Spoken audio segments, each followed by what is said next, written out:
প্রধানমন্ত্রীর আগমন, শাহিন ভাইয়ের আগমন, জেলা আমিরের আগমন, প্রধান অতিথির আগমন, ঢাকা গ্রামের পক্ষ থেকে নারায়ে তাকবীর। আমি যেটা বলি সেটা খেয়াল নেই। জেলা আমির আসতেছি না, ওটা আমি বলবো। আপনিও তো বোঝার জন্য পাগল হয়েছেন কেন? আমার থেকে আপনি জেলা আমির বেশি ভালোবাসেন। মাহফিল বন্ধ করে নারায়ে তাকবীর আলো কইছে জেলা আমির কই?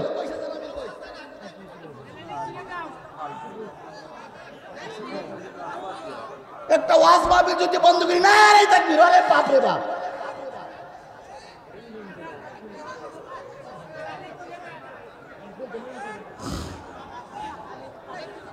এখানে একটা কোরআন হাদিসের আলোচনা চলছে, তিনি এসে তো কোরআন হাদিসের কথা বলবেন, তা আমার কথা বাদ দিয়ে আপনি নারায়ে তাকবীর দিচ্ছেন।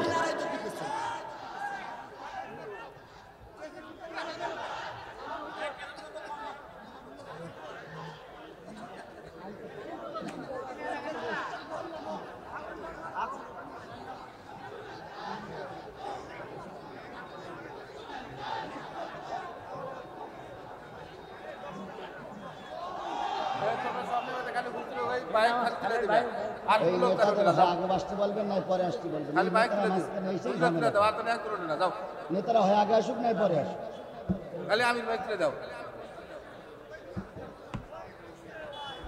এই সে পর্যন্ত বলতেছে একটু পানির ব্যবস্থা করেন, একটু চার ব্যবস্থা করেন।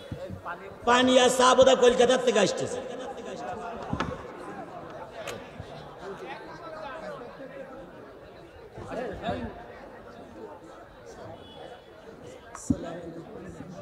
ভালো আছেন?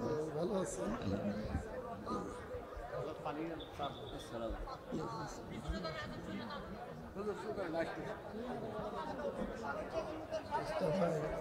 কতক্ষণ বসবেন আপনি?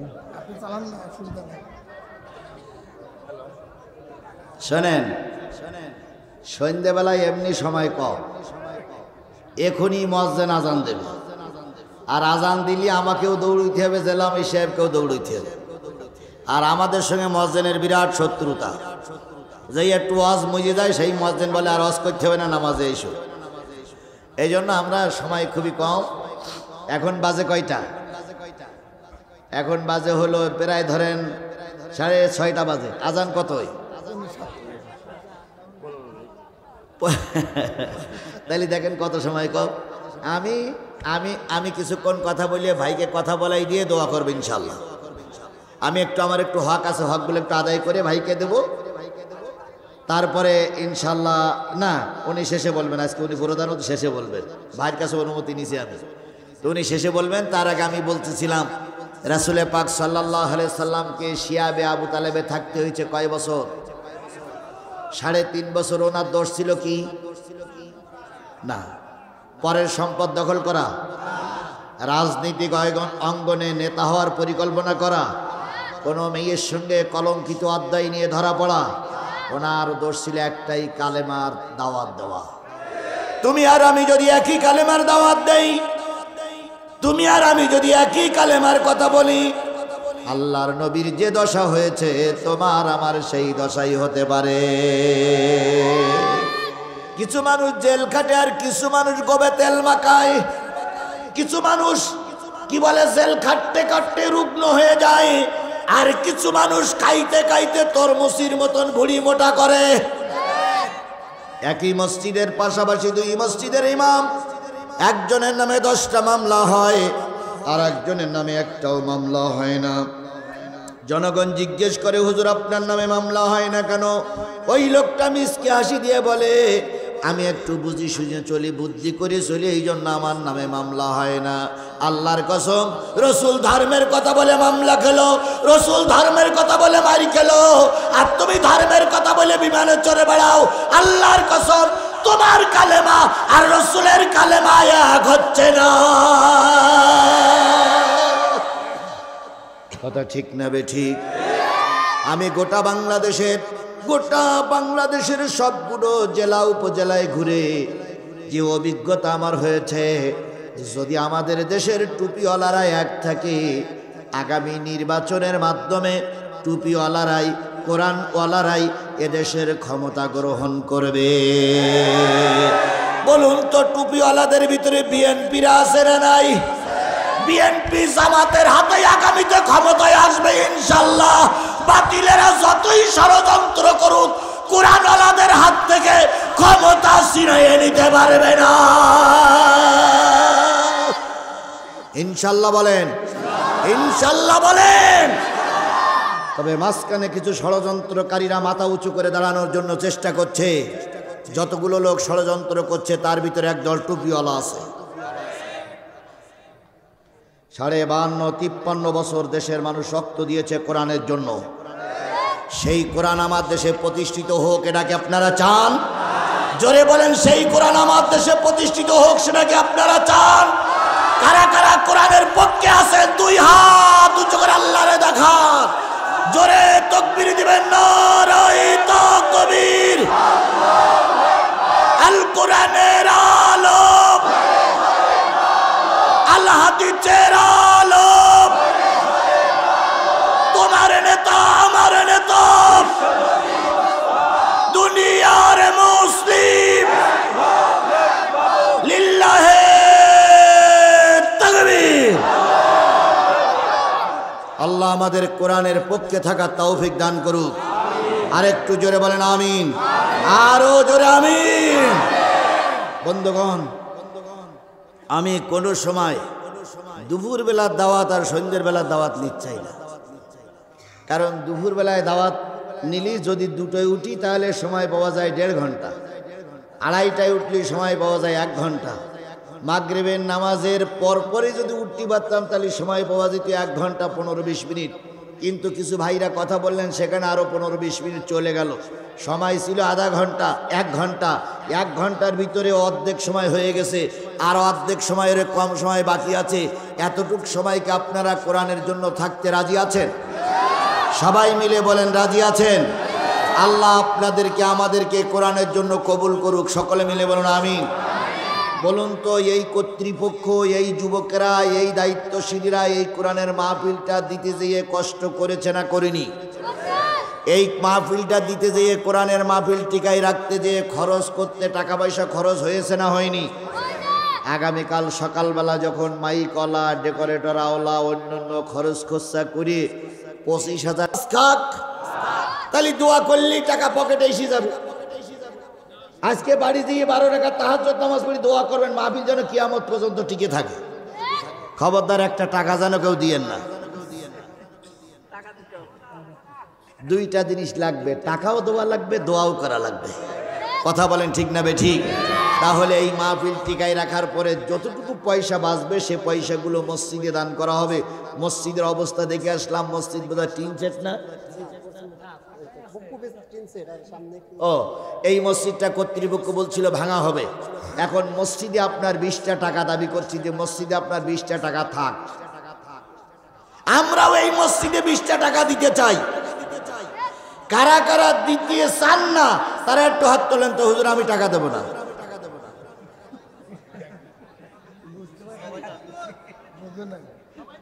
সবাই দেবেন তো? সবাই দেবেন তো? আচ্ছা, টাকা নেই কার পকেটে তারা একটু হাত তোলেন তো। হুজুর আমার পকেটে টাকা নাই। ও আল্লাহ, এই এলাকার মানুষ তো সব ধনী মানুষ, এখানে তো গরিব মানুষের কোনো আকার ইঙ্গিতই নাই। তাহলে সবাই ধনী মানুষ। তাহলে মানে 20 টাকা চাওয়া ভুল হয়ে গেছে আমার। 100 টাকা দেবেন তাহলে, যেহেতু আপনারা ধনী মানুষ। আমার প্রিয় ভাই, ইসলামী আন্দোলন বাংলাদেশ জামাত ইসলামের আমির সাহেব, আল্লাহ তার ইজ্জত আরো বাড়িয়ে দিক, আল্লাহ তার সম্মান আরো বাড়িয়ে দিক। ভাই কথা বলবেন, আমি শুনবো, তারপর আমি ময়দান ছেড়ে দেবো যত দেরি হোক। ভাই তো আমারই প্রিয় মানুষ। সুতরাং আমি আপনাদের কাছে দাবি করছি, মাঝখানে একটুখানি ব্রেক দিয়ে মসজিদের জন্য 50টা টাকা, 30টা টাকা, 20টা টাকা, 100 টাকা একটু দেওয়া যাবে ভাই? কাদের কাদের পকেটে টাকা আছে এবার হাত তোলেন তো। আগে টাকা ছিল না বলে হাত তোলেন, এবার কাদের কাদের পকেটে টাকা আছে হাত তোলেন তো। যারা হাত তুলেছেন সব হাতগুলো পকেটে দেন, আমিও দিচ্ছি। সবাই হাতগুলো পকেটে দেন, সবাই দেন, সবাই দেন, কেউ মাহরুম করবেন না, সবাই দেবেন, কেউ মাহরুম করবেন না, সবাই দেবেন। দেন সবাই দেন। এখন না, এখন না, এখন না, এখন না, এখন দাঁড়ান দাঁড়ান দাঁড়ান দাঁড়ান, আর একটু দেরি করে। আয় হলুদ ব্যাগ, একটু দেরি, একটু দেরি। বাপরে বাপ, টাকা নেবার জন্য বিরাট ব্যস্ত। আচ্ছা হোক, আমার বলার সময় দেয় না, তার আগেই মোটামুটি ব্যস্ত ব্যস্ত হয়ে যায়। আচ্ছা হোক, যখন লেগেই গেছে যখন তখন যাক। এবার 10,000, 20,000, 50,000, 1 লাখ দেওয়ার মতন মঞ্চে কেউ নাই? 10,000 টাকা দেওয়ার মতন কেউ কি আছেন? 10,000। মাশাআল্লাহ, আল্লাহু আকবার, আল্লাহু আকবার। কি যেন নাম? আলহাজ মুহররম মমতাজ আলীর পরিবারের পক্ষ থেকে মোহাম্মদ আব্দুর রাজ্জাক 5,000 টাকা। জোরে বলেন মারহাবা, লিল্লাহে তাকবীর। 5,000 টাকা। কাগজটা একটু তুলে দেন। 5,000 টাকা। আর কে আছেন? 10 টাকা 20 টাকা করে দেন, 10 টাকা 20 টাকা করে দেন, 20 টাকা 50 টাকা 100 টাকা 200 টাকা। ভাই আমার বলতে গেল না, তার আগেরা ব্যস্ত হইল, টাকা উঠবে কি করে?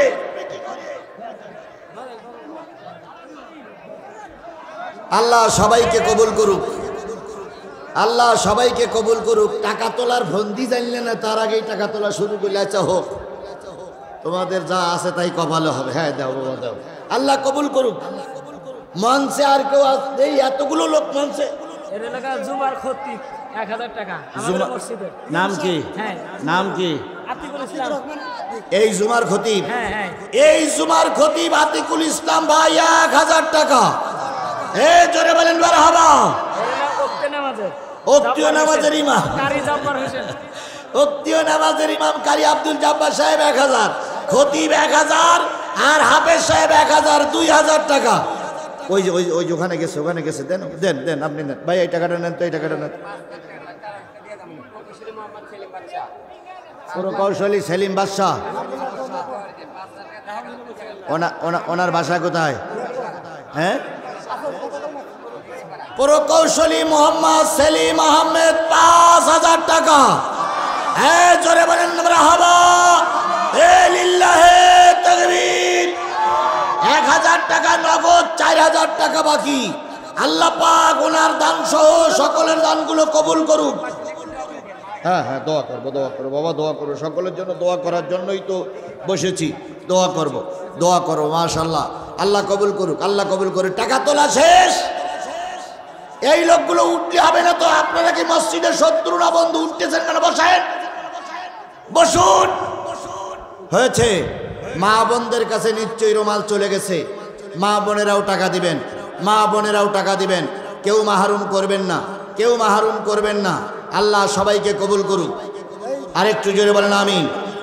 এবার জোরে একটা তাকবীর হবে, নারায়ে তাকবীর, লিল্লাহে তাকবীর।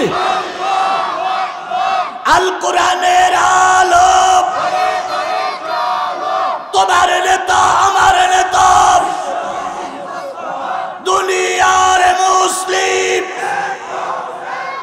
লিল্লাহে তাকবীর। হয়েছে, এই টাকাগুলো নিয়ে এসো। জি, আমার বড় ভাই মারা গেছেন, ওনার জন্য একটু দোয়া করবেন। আর আমার আব্বা মারা গেছেন, আমার পরিবারের জন্য দোয়া করবেন। আমার শাশুড়ি অসুস্থ। আপনার নাম কি? আমার নাম মাওলানা মোহাম্মদ আনোয়ার হোসেন। মাওলানা মোহাম্মদ আনোয়ার হোসেনের বাপ মা, শ্বশুর শাশুড়ি, ভাই মারা গেছে। সবাই মিলে 1,000 আর 2,000, 3,000 টাকা। আল্লাহ ওনার দান সহ সকলের দান কবুল করুক। আমিন বলেন, আরো জোরে আমিন। আমি আপনাদের সামনে সূরা নেসার 69 নম্বর আয়াত পড়েছি। আর একজন মহিলা দান করেছে 500 টাকা, তিনি দোয়া চেয়েছেন। সূরা নেসার কত নম্বর আয়াত? 69 নম্বর আয়াত তেলাওয়াত করেছি। এরপরে ভিত্তি করে কথা হবে ইনশাআল্লাহ। আপনারা শেষ পর্যন্ত থাকবেন আমি আশা করছি। তার আগে আমি আমার মাননীয় জেলা আমির সাহেবকে একটু মত বিনিময় করার জন্য সুযোগ করে দেব। কেশিয়ার, সাব কেশিয়ারের ছেলে 2,000 টাকা। আমি যদি আপনাদের শেষে দিই লোক থাকবে না, না লোক থাকবে না, তখন এটা বিশৃঙ্খল হবে। আপনি এই ভাগে একটু কথা বলেন, হ্যাঁ এই ভাগে একটু কথা বলেন, তা নাহলে শেষে দিলে লোক চলে যাবে। আপনি যে বলেন, এই ঘোষণা দেন জেলা আমির সাহেবের নাম ঘোষণা করেন। ভাই আমি কিন্তু এখনো কথা শেষ করিনি, কথা হবে। এখন আমাদের জলসায় অতি সংক্ষিপ্ত বক্তব্য রাখবেন বাংলাদেশ জামাত ইসলামের সিরাজগঞ্জ জেলা শাখার আমির অধ্যক্ষ আলহাজ মাওলানা শাহিনুল আলম। অধ্যক্ষ আলহাজ মাওলানা শাহিনুল আলম ভাইজানকে সংক্ষিপ্ত আলোচনা রাখার জন্য সবাই অনুরোধ করছি। মহিলার 1 বার টাকা। আসসালামু আলাইকুম ওয়া রাহমাতুল্লাহ। আলহামদুলিল্লাহি রাব্বিল আলামিন, আসসালাতু ওয়াসসালামু আলা আশরাফিল আমবিয়া ওয়াল মুরসালিন ওয়া আলা আলিহি ওয়া আসহাবিহি আজমাইন।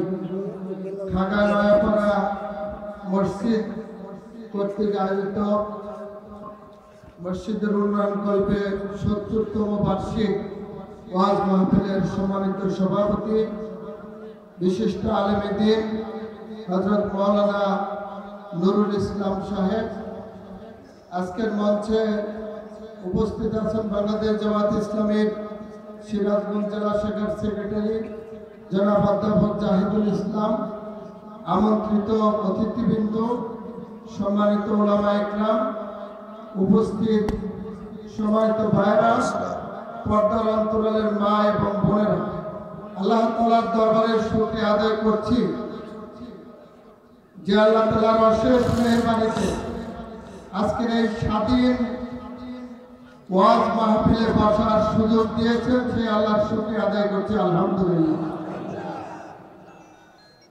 এই ধরনের মাহফিল গত 6 মাস আগে এত খুশি মনে বসতে পারবেন এরকম কোন পরিবেশ কি আমাদের ছিল? আমাদের কোনো পরিবেশ ছিল না। আজকের যিনি বক্তা, প্রধান বক্তা, যার ওয়াজ শোনার জন্য আপনারা অধীর আগ্রহে বসে আছেন, আমাদের শ্রদ্ধেয় আলেমে দ্বীন মুফাসসিরে কোরআন আল্লামা আজিজুল হক জিহাদি সাহেব, তিনি কয়েকদিন আগেও যারা সরকারে ছিলেন তাদের কাগজে কালো তালিকার একজন আলেম হিসেবে তিনি সেখানে স্থান পেয়েছিলেন। তাদের দৃষ্টিতে উনি ছিলেন নিন্দিত, আর আজকে তিনি হচ্ছেন জনগণের কাছে নন্দিত। যদিও অন্যান্য বক্তার তুলনায় উনি আজকে যে রেটে চালাচ্ছেন, একইভাবে বক্তব্য বিগত 15 বছর উনি দিয়েছেন। কোন জায়গায় জালেমরা তার থেকে মাইক কেড়ে নিতে পারে নাই। অনেক জায়গায় বক্তাদেরকে মাইক কেড়ে নিচ্ছে, গন্ডগোল করছে, কিন্তু ওনার সাথে কোনো জায়গায় সুবিধা করতে পারে নাই। দিনের সঠিক কথা বলার কারণে আজকের এই উপস্থিতি প্রমাণ করে যে আপনার অসময়ের মাহফিল মাগরিবের নামাজের পরে সাধারণত হয় না। মাহফিল হয় রাত 9টা, 9:30, 10টা, এই টাইমে হলো মানুষ আসার সময় হয়। আর আজকে মাগরিবের পরে মানুষের বাড়িতে যাওয়ার সময় হয়ে গেছে। সুতরাং দিনের সঠিক কথা বলার কারণে আজকে মানুষ এখানে অসময়ে এখানে হুমড়ি খেয়ে আমরা পড়েছি। সম্মানিত ভাই এবং বোনেরা, আমি কথা শেষ করতে চাই। দেশের একটি পরিবর্তন হয়ে গেছে, অতীতে অনেকগুলো পরিবর্তন হয়েছে, সামনেও পরিবর্তন হবে, কিন্তু মানুষের ভাগ্যের কোনো পরিবর্তন এখন পর্যন্ত হয়নি। এখন পর্যন্ত মানুষের ভাগ্যের পরিবর্তন না হওয়ার মূল কারণ হচ্ছে এ পর্যন্ত যারা দেশটাকে চালিয়েছে তারা নিজের মতে, নিজের আইনে, মানুষের করা আইন দিয়ে দেশটা চালানোর জন্য চেষ্টা করার কারণেই দেশে বৈষম্য হয়েছে, বেইনসাফি হয়েছে, জুলুম হয়েছে, অত্যাচার নির্যাতন হয়েছে, মানুষের শান্তি আসে নাই। আজকে মানুষ সবাই ঐক্যবদ্ধ হয়েছে, সারা দেশ আলহামদুলিল্লাহ। এখন তার আর বাতি নিভিয়ে চলা লাগে না, মঞ্চে আসার জন্য ভয় করে আসা লাগে না। এখন আর সে বাতিলেরা মঞ্চ চেয়ারে বসে থাকে না, এখন সব ডান বলাকের লোকদের হাতে। কথা বলেন ঠিক না বেঠিক? নাহমাদুহু ওয়া নাস্তাঈনুহু ওয়া নাস্তাগফিরুহু ওয়া নাউযু বিল্লাহি মিন শুরুরি আনফুসিনা ওয়া মিন সাইয়্যাতি আমালিনা। من يهده الله فلا مضل له ومن يضلله فلا هادي له ونشهد أن لا إله إلا الله وحده لا شريك له الذي أرسله بالحق بشيرا ونذيرا وداعيا إلى الله بإذنه وسراجا منيرا فقد قال الله تعالى في كلامه المجيد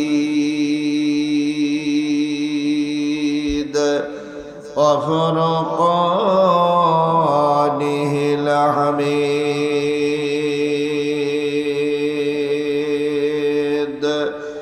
أعوذ بالله من الشيطان الرجيم. بسم الله الرحمن الرحيم. ومن يطع الله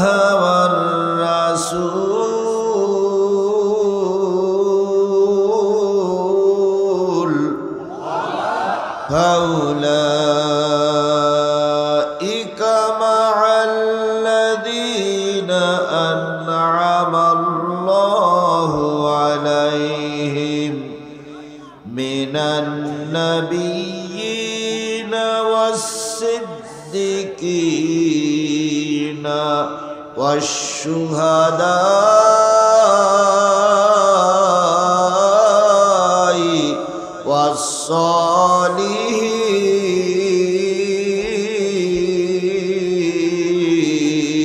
والصالحين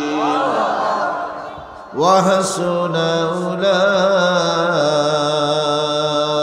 أولئك رفيقا.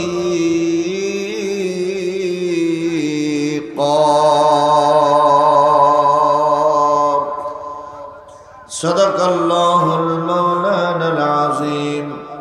إن الله وملائكته يصلون على النبي يا أيها الذين آمنوا صلوا عليه وسلموا تسليما. اللهم صل على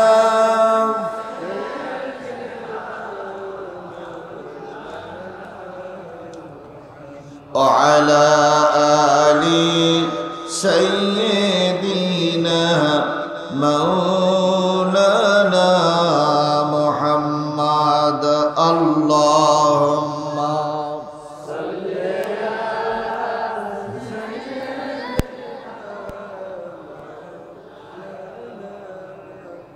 وعلى آل سيدنا حبيبنا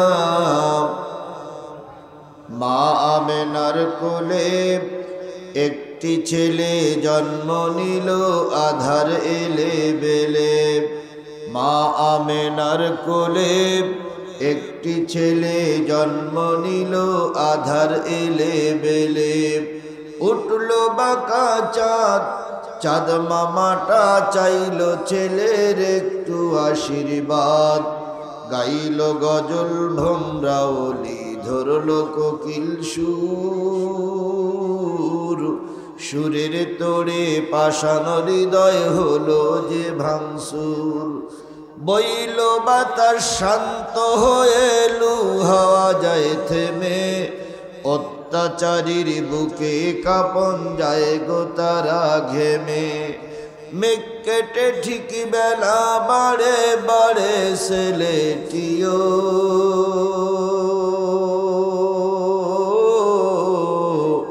সেই ছেলেটি আমার নবী সবার তিনি প্রিয়।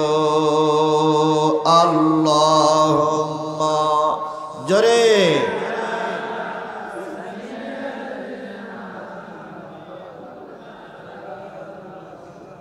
وعلى آل حبيبنا لا إله إلا الله جوري لا إله আরো জোরে লা ইলাহা লা ইলাহা লা ইলাহা ইল্লাল্লাহ মুহাম্মাদুর রাসূলুল্লাহ লা ইলাহা লা ইলাহা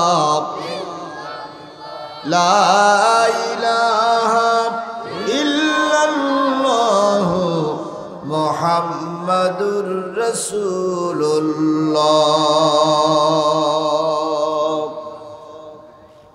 সকলে জবান খুলে একসাথে এক বাক্যে বলছি সাল্লাল্লাহু আলাইহি ওয়াসাল্লাম। সিরাজগঞ্জ জেলার বহুলি ইউনিয়নের খাগা নয়াপাড়া জামে মসজিদের উন্নয়ন কল্পে অনুষ্ঠিত হচ্ছে ৭০তম একদিন ব্যাপী বাৎসরিক ওয়াজ মাহফিল। 18 ডিসেম্বর 2024 রোজ বুধবার। আজকের এই মাহফিলের সম্মানিত সভাপতি হযরত মাওলানা মোহাম্মদ নুরুল ইসলাম সাহেব, সভাপতি অত্র মসজিদ। সহসভাপতি জনাব আলহাজ মোহাম্মদ শহীদুল ইসলাম সাহেব, সহসভাপতি অত্র মসজিদ। আজকের এই মাহফিলের সম্মানিত প্রধান অতিথি বিশিষ্ট আলেমে দ্বীন, বিশিষ্ট ইসলামী চিন্তাবিদ, বাংলাদেশ জামাত ইসলামী সিরাজগঞ্জ জেলা শাখার সম্মানিত আমির, জননন্দিত নেতা জনাব অধ্যক্ষ মাওলানা মোহাম্মদ শাহিনুর আলম। আজকের এই মাহফিলের অন্যান্য দাওয়াতি অতিথিবৃন্দ, বিএনপি নেতারা এখানে কথা বলেছেন, জামাতের নেতারা উপস্থিত আছেন, সকল রাজনৈতিক দলের নেতৃবৃন্দ। আলোচনা করেছেন হযরত মাওলানা আবুল হাসান আজাদি, হযরত মাওলানা আমিনুল ইসলাম, হযরত মাওলানা আতিকুল ইসলাম আতিক, হযরত মাওলানা আহমদ আলী, হযরত মাওলানা আনোয়ার হোসেন যুক্তিবাদী সহ আজকের এই মাহফিলের দাওয়াতি ওলামায়ে হযরত। সন্ধ্যাবেলায় সিরাজগঞ্জ জেলার বিভিন্ন কুঠিরি থেকে আগত দিনদার পরেজগার মুত্তাকি মুসলমান ভাই ও বন্ধুগণ, পর্দায় অবস্থানরত শ্রদ্ধাশীলা মা ও বোনেরা, সকলকে নিয়ে আবারও সালাম বিনিময় করছি। আশা করছি সালামের জবাবটা সবাই মিলে জোরে সোরে দিবেন। আসসালামু আলাইকুম ওয়া রাহমাতুল্লাহি ওয়া বারাকাতুহু।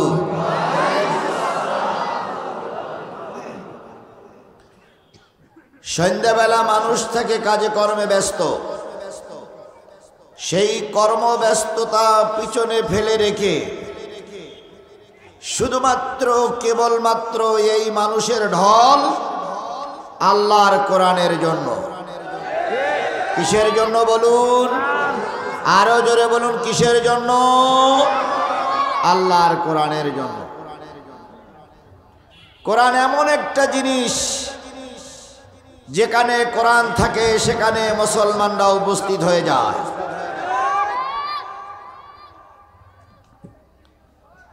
মৌমাছির সঙ্গে আমাদের পরিচয় কম বেশি আছে না নাই?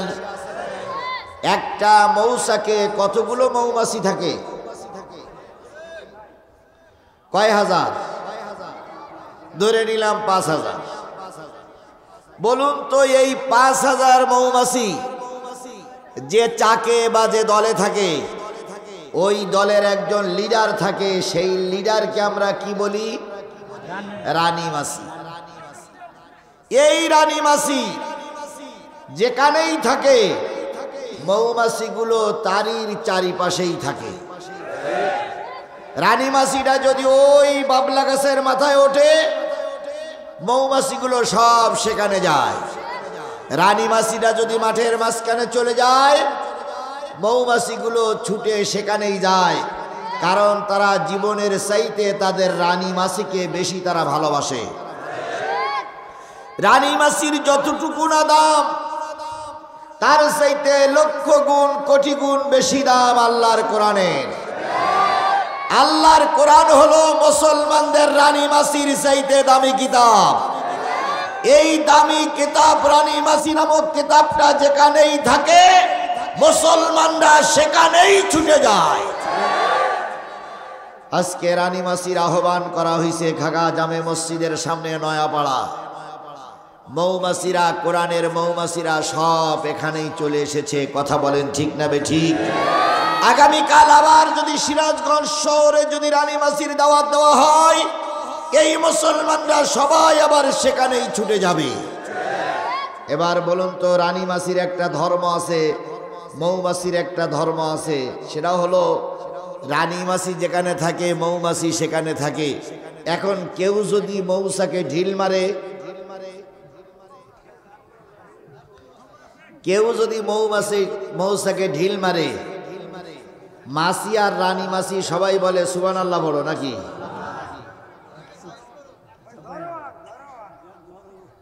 আচ্ছা বলুন তো, বট গাছের এক মগডালে মৌমাছির বাসা, যদি কোনো ব্যক্তি ওই মৌচাকে ঢিল মারে, তাহলে এই মৌমাছিরা কি রানী মাছির আদেশের অপেক্ষায় থাকে? যার যা আছে তাই নিয়ে ঝাঁপিয়ে পড়ে। শত্রু যদি পানির ভিতরে ডুব দেয়, তাহলে মাথার উপরে চক্কর দিতে থাকে যে উঠলেই দংশন করা হবে। আমরা রানী মাছি নামক কোরআন নিয়ে এখানে বসেছি, নিশ্চয়ই কোরআনের শত্রু আর আমাদের দেশে নাই। সবাই টপলা টপলি নিয়ে পালাইছে। তারপরেও যদি কেউ ওই রানী মাছি নামক কোরআনের দিকে, মুসলমানের দিকে ঢিল ছুঁড়ে মারে, কেউ কারোর আদেশের জন্য অপেক্ষা করবে না। মৌমাছির মতন যার যা আছে তাই নিয়ে শত্রুর মোকাবেলা করার জন্য ঝাঁপিয়ে পড়বে। শত্রুকে কুপকাত না করা পর্যন্ত কোরআনের সৈনিকরা ঘরে ফিরতে পারে না, পারে না, পারে না।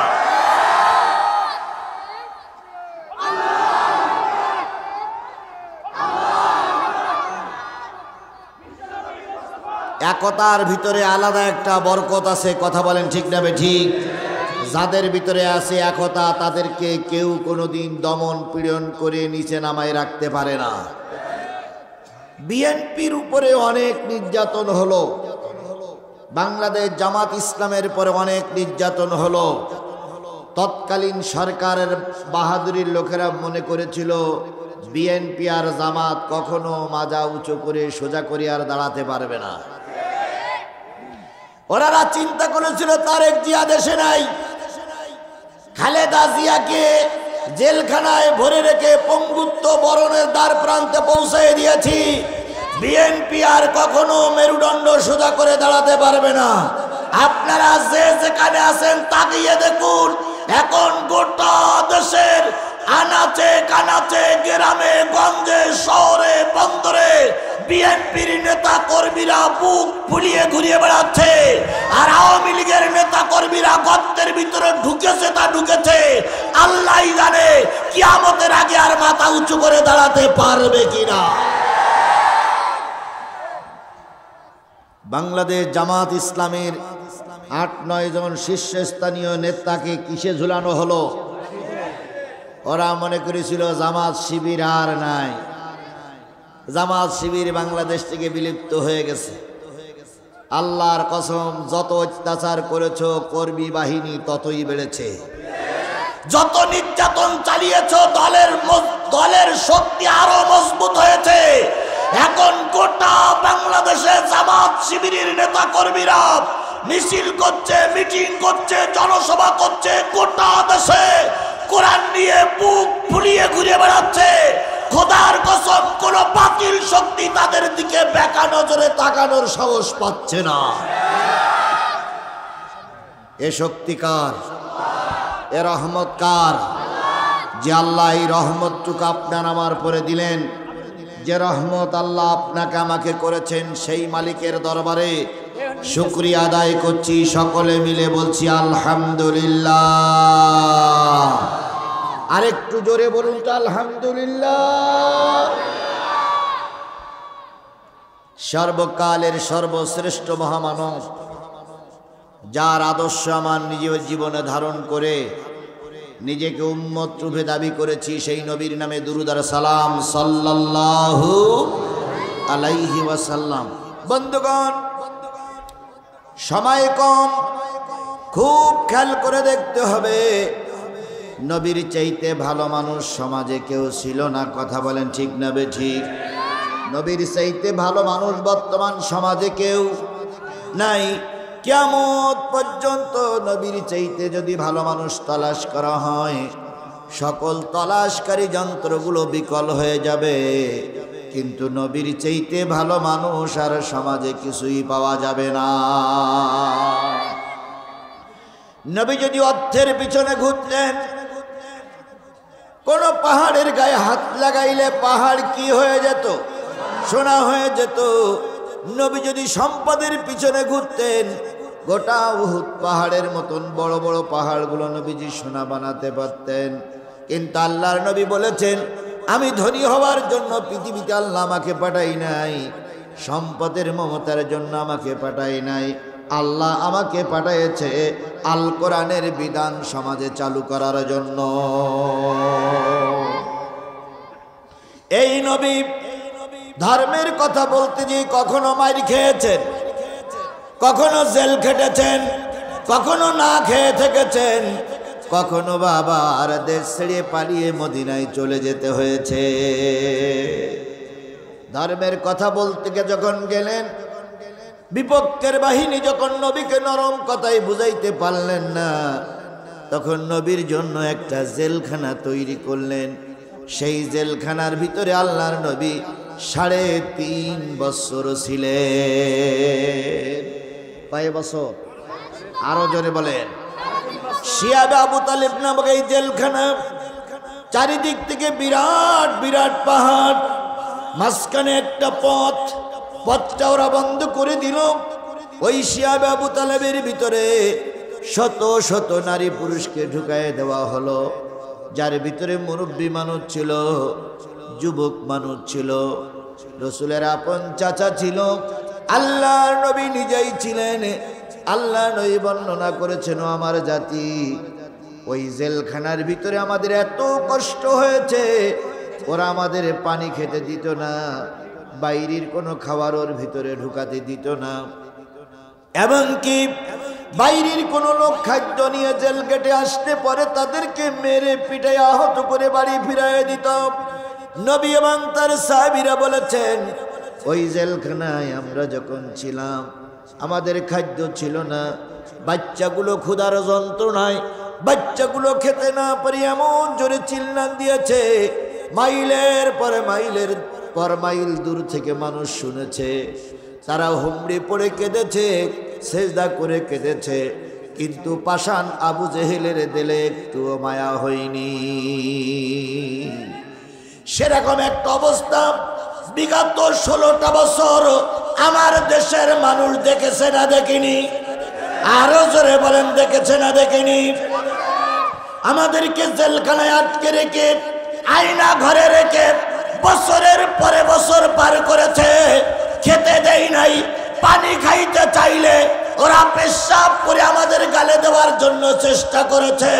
আমাদের বাচ্চাদেরকে উলাঙ্গ করে, পা উঁচু করে, মাথা নিচু করে ঝুলাই রেখেছে। ওরা আমাদের মা বোনদের পরে অত্যাচার করেছে। যারা বিগত 16টা বছর ইসলামী আন্দোলন তথা বিএনপির পরে অত্যাচার করলো, এরা ওই আবু জেহেলের বংশ। এদের সব কয়জনের শরীরে আবু জেহেলের রক্ত।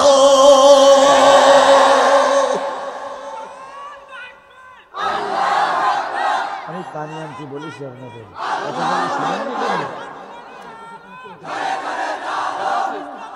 সেই যে কটা জিনিস বলেছি ওয়াজ শুনলেই চলবে।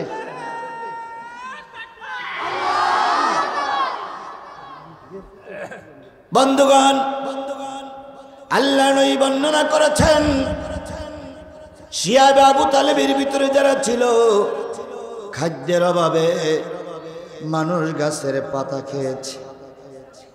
খাদ্যের অভাবে গাছের ছালগুলো চিবাই চিবাই খেয়েছে। সাহাবী আজমাইনগণ বর্ণনা করেছেন,